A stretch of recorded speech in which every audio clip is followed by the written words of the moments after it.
السلام علیکم ورحمت الله وبرکاتو. محترم دوستانو، په نننۍ ویډیو کې درته یو ډیر ښایسته اپلیکیشن در پیژنم. د دې اپلیکیشن په تر موږ تاسو ډیر ښایسته کار کولی شو.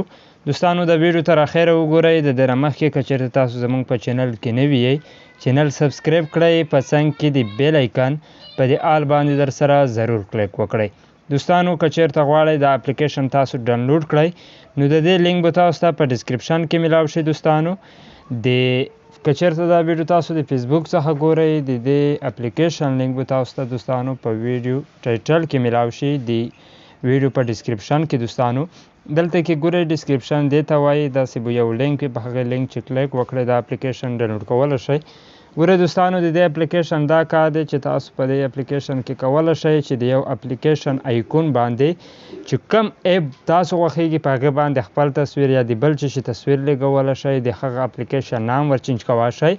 د دې اپلیکیشن ډېر ښایسته کار دی. ګورئ که دلته کې موږ تاسو د یو واتساپ ایکون یا هغه بدلو، نو ګورئ په دې باندې مو کلیک وکړو.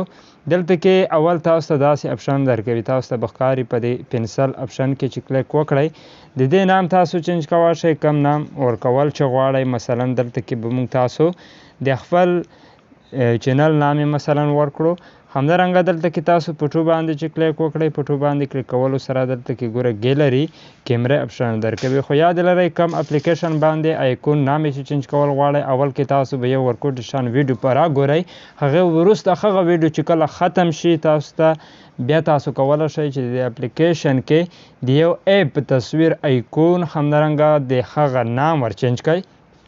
ګورئ دلته کې ګیلري اپشن باندې چې کلیک وکړئ، په ګیلري باندې کلیک کولو سره دلته کې ورته تاسو یو د خپلې خوښې تصویر انتخابولی شئ. نو زه به ورته یو خاص همدغه یو ښه به راوالم. ګورئ دا هغه مې راواخیستو. دلته کې تاسو د دې هغه بدلولی شئ چې په کومې طریقې سره یې راوستل غواړئ. د هغې وروسته په ډن باندې چې کلیک وکړئ، تاسو په اوکې باندې کلیک وکړئ. په اوکې باندې کلیک کولو سره دلته کې تاسو نه لوډینګ کې بیا تاسو ته یو ایډ راځي.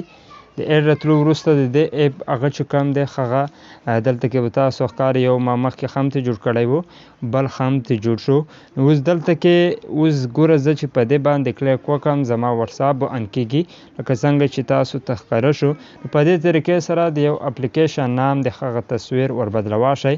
که چېرته مو د ویډیو خوښه شوې وي، ویډیو لایک کړئ، چینل سبسکرایب کړئ. تر بلې ویډیو د لیدو په امان.